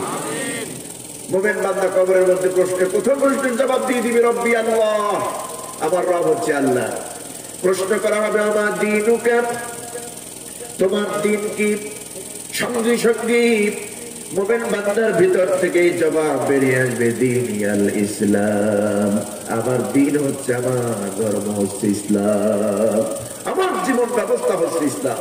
এরপরে বলা হবে আমার নবিয়ুকা, তোমার নবীকে। তোমার নবীকে এই কথা বলার সঙ্গে সঙ্গে হাদিসের মধ্যে রিওয়ায়াত এসেছে কখনো কখনো রাসূলুল্লাহর সূরাত সমূহ দেখানো, রাসূলুল্লাহর সূরাতটুকু দেখানো হবে, নবীজির চেহারা মোবারক বান্দার সামনে উপস্থাপন করা হবে। ওই মুমিন বান্দাকে জিজ্ঞেস করা হবে মাদা তাকুলু ফি হাদার রাজুল, এই ব্যক্তি সম্পর্কে তোমার বক্তব্য কি, তোমার মন্তব্য কি? এই ব্যক্তিরে, এই মানুষটারে তুমি চিনো কিনা? মুমিন বান্দা আল্লাহর প্রিয় ব্যক্তি, আল্লাহর প্রিয় নবীর খাঁটি উম্মত, যিনি আল্লাহর নবীকে নিজের জীবনের চাইতে বেশি মহব্বত করেছেন, এই মুমিন ব্যক্তি, মুমিন বান্দা বলবে ও আমার আল্লাহর ফেরেশতা, তোমরা কি বলতেছো? এই লোকটাকে আমি চিনব না, এটা কেমন করে হয়? ইনি তো আমাদের হাদা নবিয়ুনা মুহাম্মাদুর রাসূলুল্লাহ সাল্লাল্লাহু আলাইহি ওয়াসাল্লাম, ইনি তো আমার সেই নবী মুহাম্মদ সাল্লাল্লাহু আলাইহি ওয়াসাল্লাম, যার আদর্শ লালন পালন করেছি, যার জন্য সারা জীবন দুরূদ ও সালাম করেছি। ইনি তো আমাদের সেই নবী। চিনতে কেন কষ্ট হবে? আল্লাহর পক্ষ থেকে আওয়াজ আসবে, আমার ফেরেশতারা উঠাও, কবর থেকে বের হও, আমার মুমিন বান্দারে আর ডিস্টার্ব করো না। দুনিয়ায় জেল জুলুম নির্যাতন, না খাইয়া থাকা, অভাবে অনটনে জীবন কাটানো, কত কষ্টের দুনিয়া কাটাইছি, এখন একটু কবরে শান্তিতে ঘুমাইতে দাও, তোমরা কবর থেকে বেরিয়ে যাও।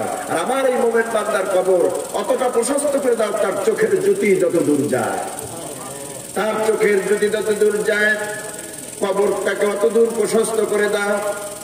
এটা শুধু মুমিন বান্দাদের জন্য নয়, মা বোনদের জন্য হবে। আমার মা বোনের, আজকে যারা আমার বয়ান শুনতেছেন, কোরআনের কথা শুনতেছেন, হাদিসের কথা, স্বামীর খেদমত যদি করেন, পর্দা করে যদি চলেন, হালাল যদি খান, সতীত্বের হেফাজত যদি করেন, রমজান মাসের রোজা রাখেন, 5 ওয়াক্ত নামাজ পড়েন, আমি আমার মা বোনদেরকে হাদিসের গ্যারান্টি দিয়ে যাই, মৃত্যুর পরে কবরটা আপনার জন্য জান্নাতের টুকরা হয়ে যাবে। পুরুষের জন্য, নারীদের জন্য, মুসলিম নারী মুসলিম পুরুষ উভয়ের জন্য কবরটা জান্নাত বানায় দিবেন কে? আরো জোরে বলেন কে? আল্লাহ বলবেন, ও বান্দা, ও ফেরেশতা, আমার এই মুমিন বান্দা অথবা বান্দি দুনিয়ায় বহুত কষ্ট করেছে, এখন কবরে একটু ঘুমাইবে, ডিস্টার্ব করিস না, চলে যা, তোরা বের হয়ে যা। ফেরেশতা বলবে, আল্লাহর বান্দা, নাম কেন মেলা আরশ, ঘুমায়া যাও, আরাম করে ঘুমায়া যাও, কেউ আর ডিস্টার্ব করবেন। আল্লাহর পক্ষ থেকে ফয়সালা এসেছে, আমরা আর আসবো না, আজীবনের জন্য কিয়ামত পর্যন্ত অনন্তকাল ঘুমায় যাও। দুলা মেয়া নতুন বউ নিয়ে আরাম করে যেমন বাসর রাতে ঘুমাইয়া যায়, এই কবরের মধ্যে আরাম করে জান্নাতের বিছানায় তেমন ঘুমাইয়া যাও।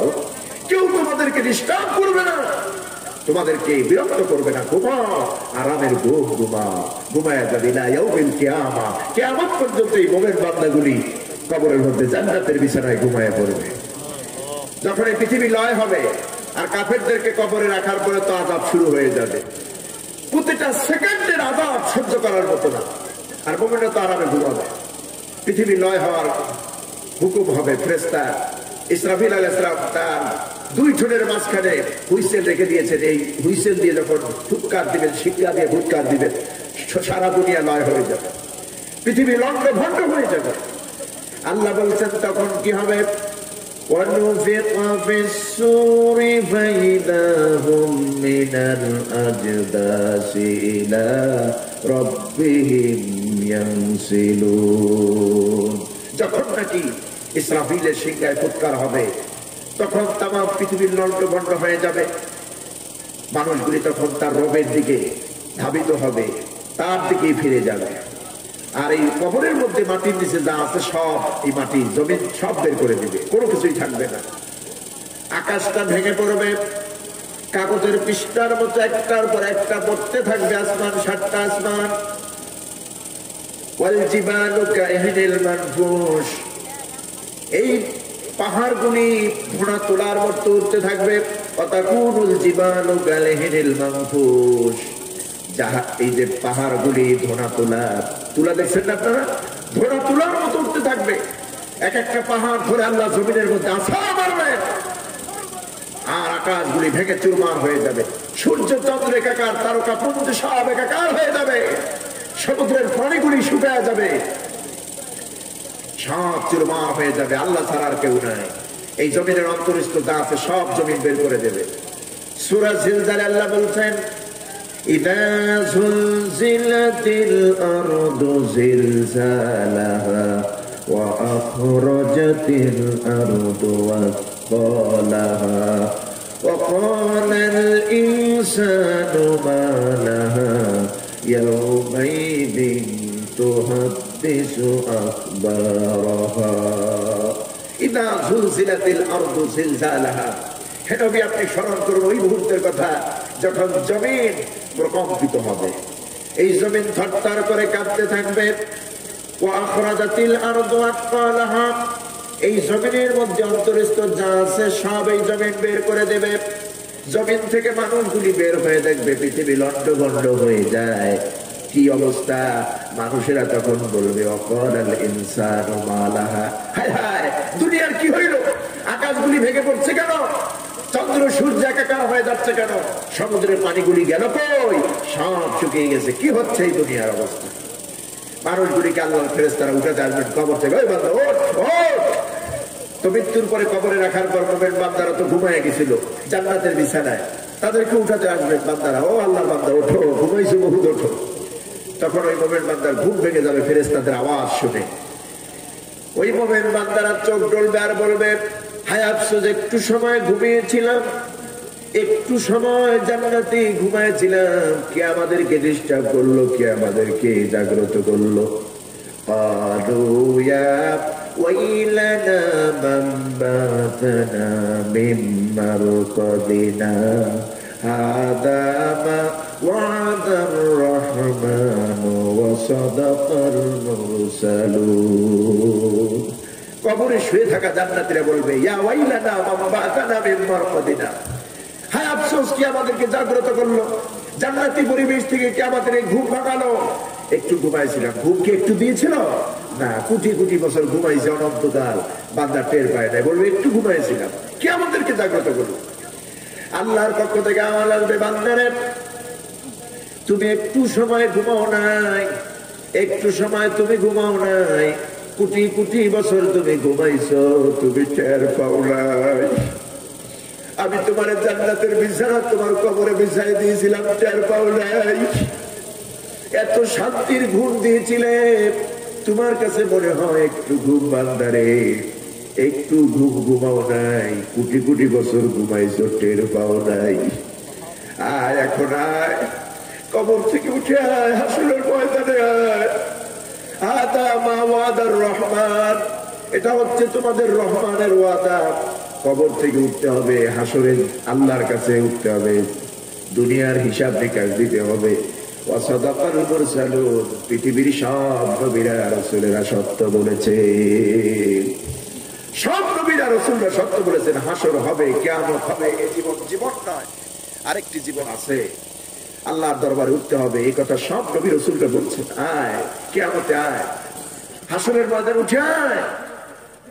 এই শান্তি তো কবরের শান্তি তো আসল শান্তি না, তোদের জন্য তো জান্নাত বরাদ্দ রেখেছি, আমি তোদেরকে জান্নাতে দেবো, হাসরের ময়দানে উপস্থিত হওয়া। এখন আমরা বলুন সেই কবরের শান্তি, হাসরের শান্তি, হাসরের সূর্যের তাপ লাগবে না।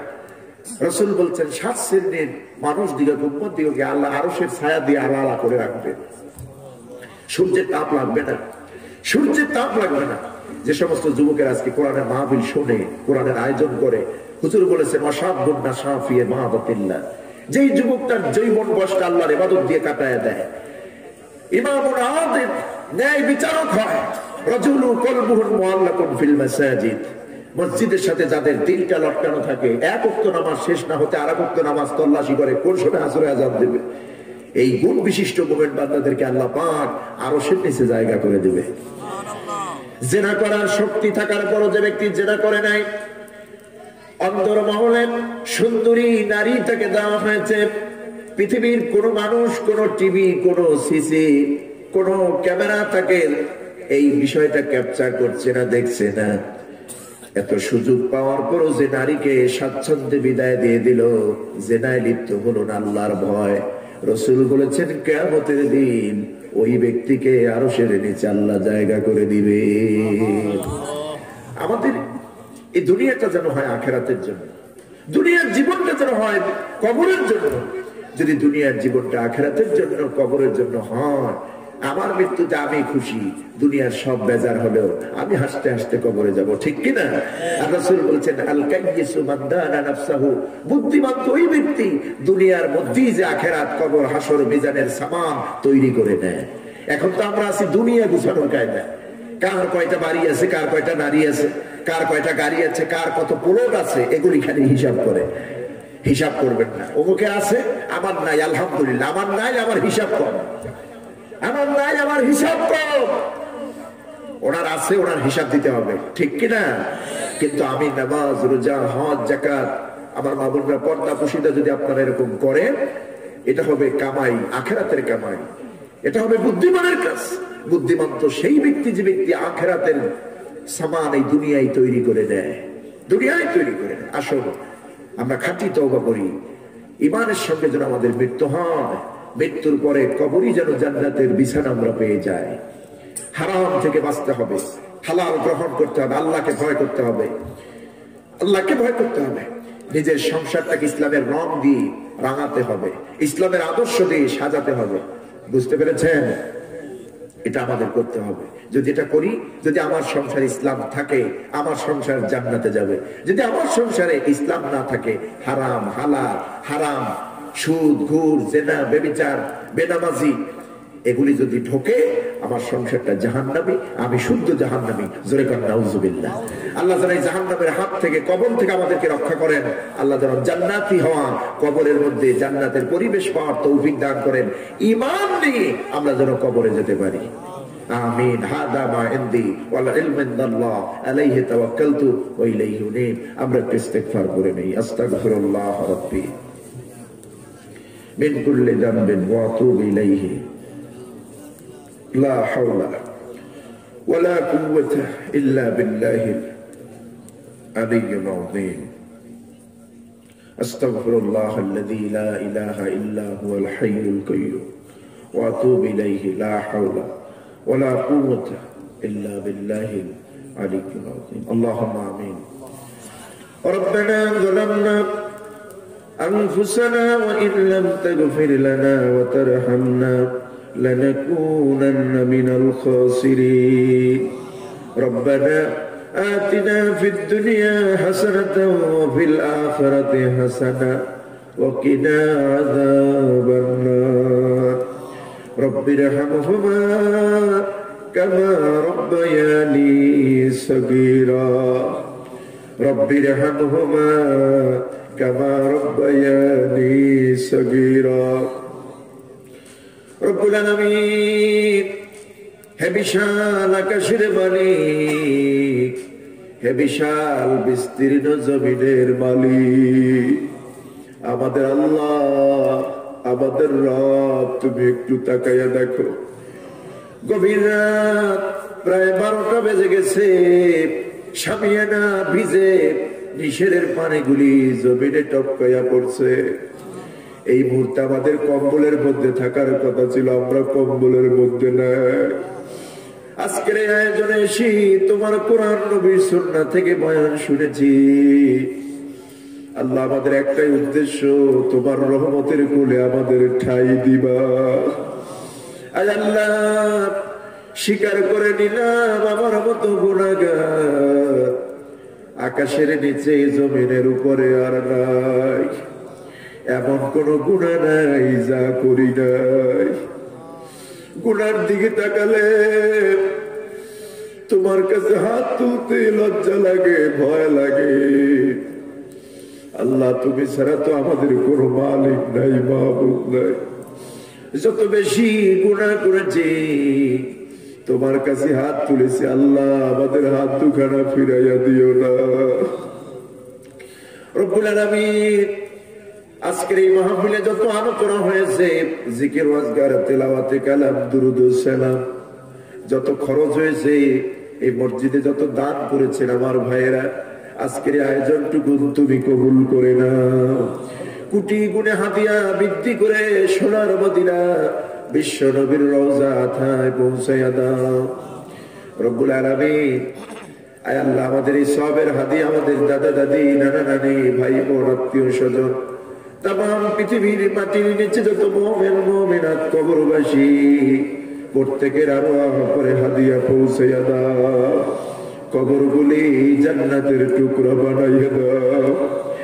আয় আল্লাহ তাআলা আমরা যারা হাত উঠাইলাম আমাদের অনেকের আব্বা নাই, অনেকের মা নাই, অনেকের বাবাও চলে গেছে, মাও চলে গেছে কবরে।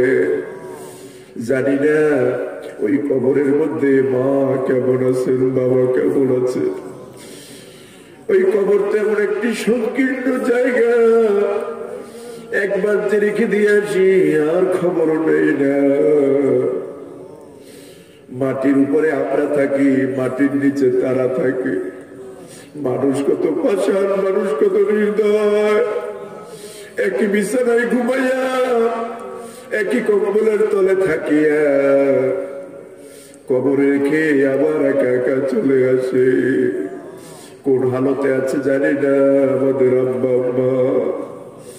বাবার তুলনাতেই পৃথিবীতে কারো দেওয়া হয় না, বাবার মতো দায়িত্ব কেউ নেয় না।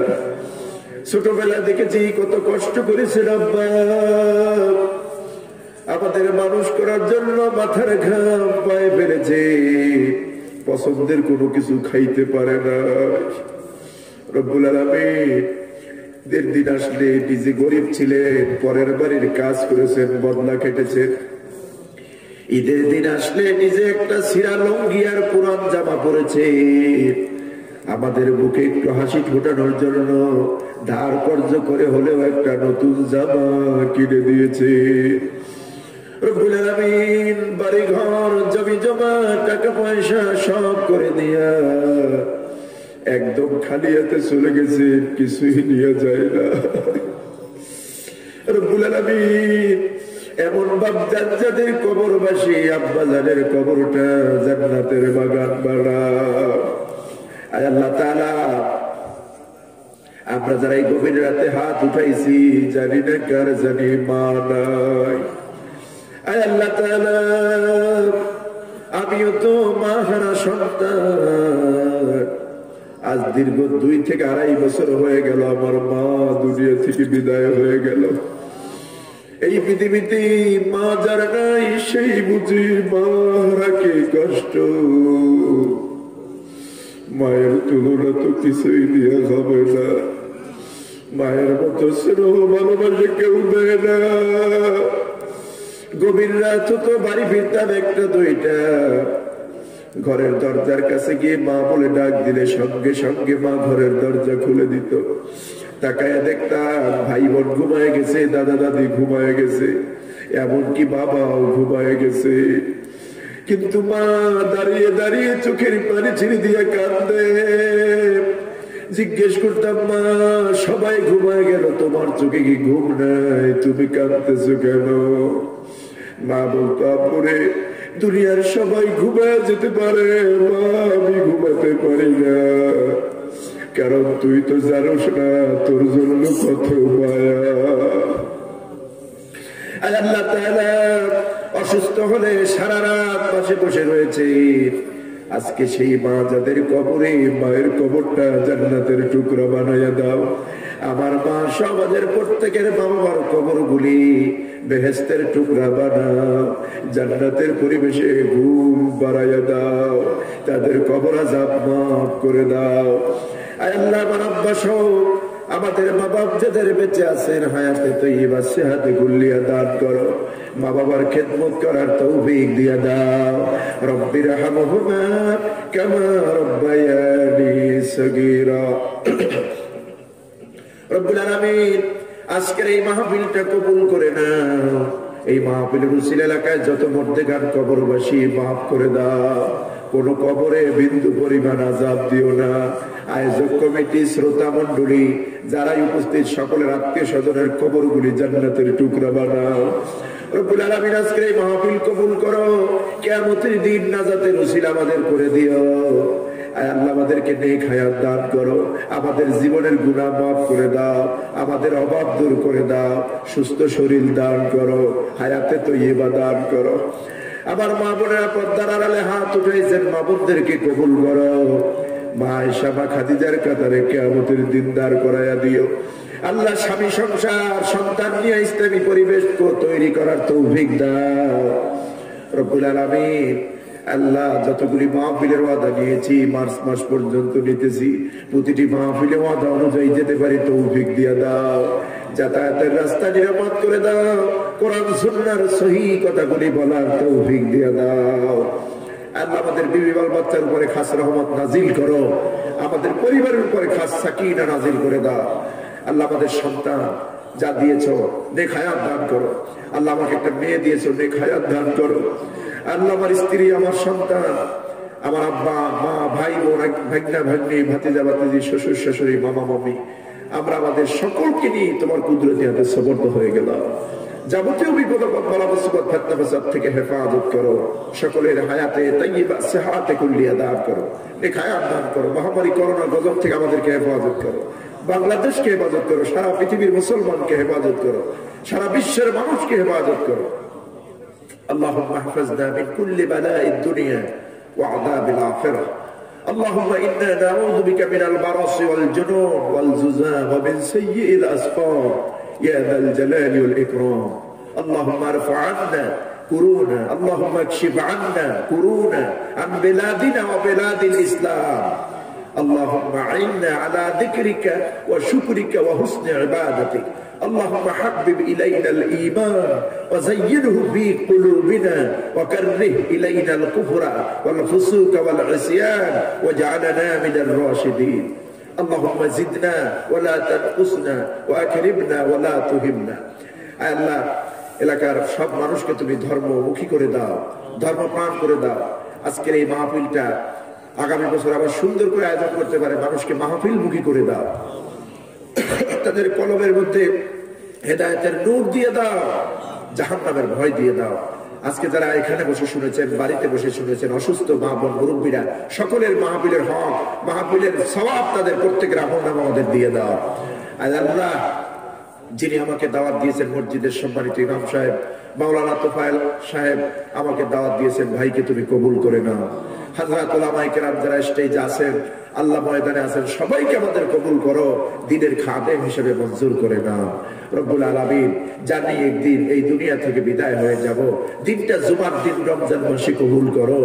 আল্লাহ আমাদের ঈমানকে পুরো মজবুত করে দিও। আর মওতের সময় আমাদের জবানে, প্রত্যেকের জবানে কালেমা জারি করে দিও, লা ইলাহা ইল্লাল্লাহ।